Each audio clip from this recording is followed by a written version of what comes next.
As early childhood educators and parents of young children, we spend most of our life down on our knees, right? Down hanging out with them, wiping their noses, changing the diapers, attending to their emotional and social needs and doing those day-to-day things and that's what we should be doing, right? Focused on the moment, the way they are.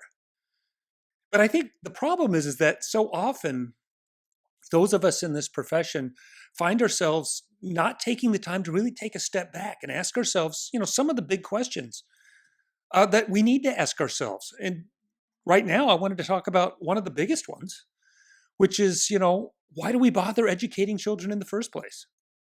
Right?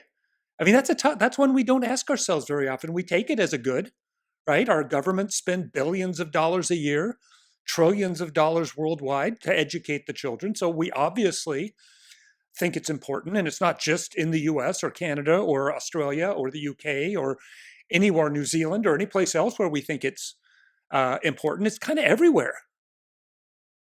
But really, it begs the question, why? Why is it important? Now, if we lived in, theocracies and theocratic societies, the answer would be obvious, right? Religious training. Or if we lived in some kind of totalitarian dictatorship, right? The children would need to be indoctrinated in a certain kind of ideology in order to function in society. But we don't live in those kinds of societies. Most of us, or at least most of the people listening to this, live in self-governing societies. We value democracy, and whether or not we achieve it is a debate for another day. But I think most people listening to this value self-governance. We the people, right? So in that kind of society, why do we bother educating children? Is it vocational training?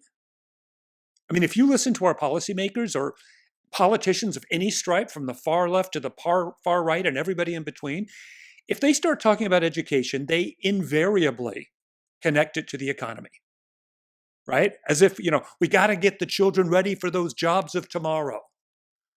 Or we need to out educate the Chinese. It's all about economic competition, as if somehow our children are here to serve the economy rather than the other way around. And the truth is, I don't see it that way. I don't see this as a competition. Certainly not education, certainly not learning. No, I would say the reason we educate children in a self-governing society is so that they will be good citizens, so that they will have the skills, the abilities, the habits, the aptitudes to take part in this incredible project of self-governance. And in many cases, perhaps most cases, the skills required to do well in the workforce are the exact opposite of the skills required to be a good citizen. I mean, the one that comes to mind first and foremost is obedience.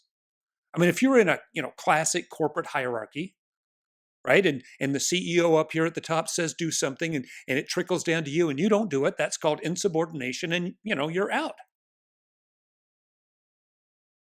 But I don't think we want obedient citizens. I sure don't. I mean, an obedient citizen is somebody who is looking for somebody else to do their thinking for them. And I think a good citizen, at least what I want out of citizens in a self-governing society, my fellow citizens, is I want people who think for themselves. I want people who are critical thinkers. I want people who question authority. Now think about that in terms of, your classrooms, or think about that in terms of as a parent of a young child.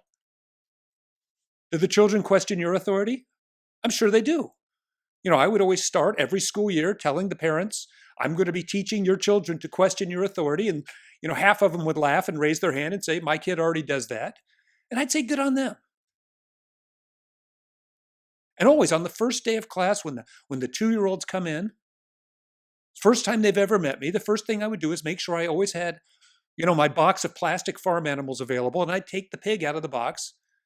And I'd say to the kids, these 2-year-olds, the pig says moo. Right?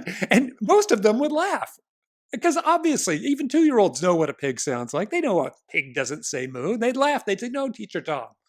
The cow says moo. The pig says oink.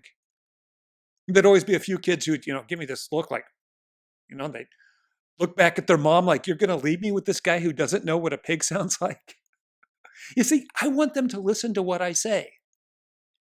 And if what I say doesn't match what they already know about the world, I want them to know it's not just their right, but their responsibility to call me on it, to question me about it.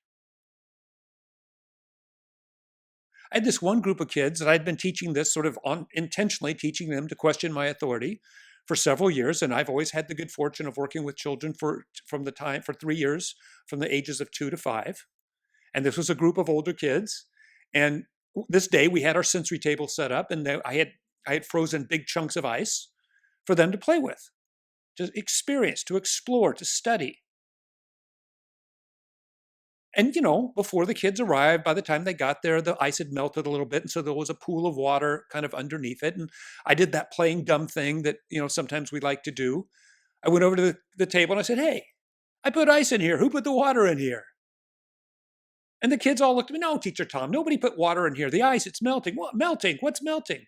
"Well, melting is when ice gets warm, it turns into water." And I'm like, but it's not warm in here. It's normal temperature. And we ended up in this incredible conversation, about states of matter. One of the boys actually knew that liquid water could take the form of steam, and so we were talking about gases and liquids and solids. And one of the beautiful kinds of conversations when the kids are cobbling together their own curriculum based on what they already know. I'm not teaching. They're taking part in a conversation the children are having and sharing their knowledge with one another. And at some point, and I was kind of anticipating this a little bit. One of the children started asking, they started asking each other, "Well, what else can melt? Is ice the only thing that can melt?" And I had my hot plate ready, right? I was kind of prepared that day, and I had my hot plate in a pan. And so we set it up, and I took a crayon, and we put the crayon in the pan, and we waited. The crayon melted, the paper did not. All right. Information, right? Paper doesn't melt, crayons do. We had a candle stub. I threw the candle stub in the pan. The wax melted, the wick did not. So string doesn't melt, but wax does. And then one of the kids said, "Well, what about wood?" Right? Well, we all know wood doesn't melt, but some of the kids were, and many of the children knew that too. But some of them were saying, "Yeah, I don't know, maybe it will." And, perfect, right? We had this perfect experiment set up. So we took one of our unit building blocks and we put it in the pan and we turned the heat all the way up. And eventually it started smoking a little bit. And the kids are, "Oh, no, turn it off," right? Because none of them like the sound of that smoke detector. But now we had information, right? Wood burns, it doesn't melt. And then one of the girls said, "Hey, what about metal?" Well, I knew they had me, right? Because, we all know metal melts. That's how we form it into shapes. But all we had was this little hot plate and a pan. But, so we tried it, right? We threw a paper clip in the pan. We waited and we waited. It obviously got hot, but it didn't melt. And so I did that thing that we adults tend to do in kind of traditional, standard, educational settings. Is I decided, well, I was just going to tell them, right? So I said, "Well, I have to tell you, the truth is metal does melt, but we just don't have enough heat here. But if we had more heat, the metal would melt." And these kids who I'd been teaching, all of them, "No, Teacher Tom, you're wrong. You're joking." You see, they saw with their own eyes that metal didn't melt. And it didn't match what they already knew about the world. So they were questioning my authority. And I even argued with them. I said, "No, this time I'm telling you the truth." But they wouldn't have it. And I have to tell you, these are the kind of citizens I want helping me in the project of self governance. So anyway, I eventually figured out a way to show them, demonstrate. It took about a month for me to get around to finally figuring out to demonstrate to them, as the authority figure, I needed to back my words. And so we found some lead and we eventually melted a little bit of lead so that I was able to show it to them that that could work. But this is what I mean by creating the skills of citizenship.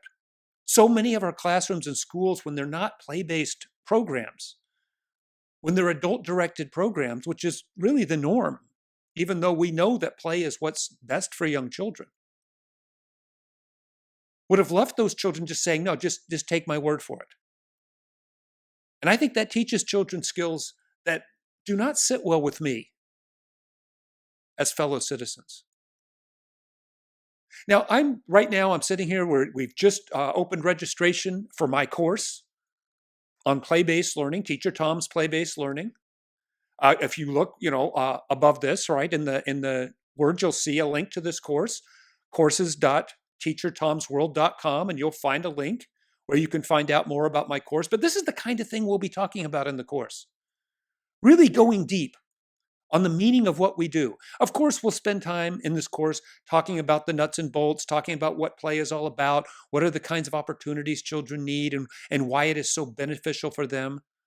We'll certainly spend time talking about how we can talk to people who are doubters in the world, the parents who kind of want their children doing academic work, or the administrators who are doubtful about the power of play. But really, this course is for early childhood educators. It's for parents of young children. It's for directors of schools who want to get their whole team on the same page and really focus on the most powerful learning thing there is in the world, and that is play. It's the most powerful curriculum. It's the most powerful pedagogy, especially for young children. I would love to have you join the 2024 cohort for this course. So if you want to know more, click the link. You can ask some questions at the bottom of this, and I'll get back to all of you. So please, join us. Play is about creating good citizens. It's about creating good communities. It's about creating a generation of children who think for themselves, who are critical thinkers, and who know how to question authority, not by being jerks, but by saying, hey, that doesn't match what I already know.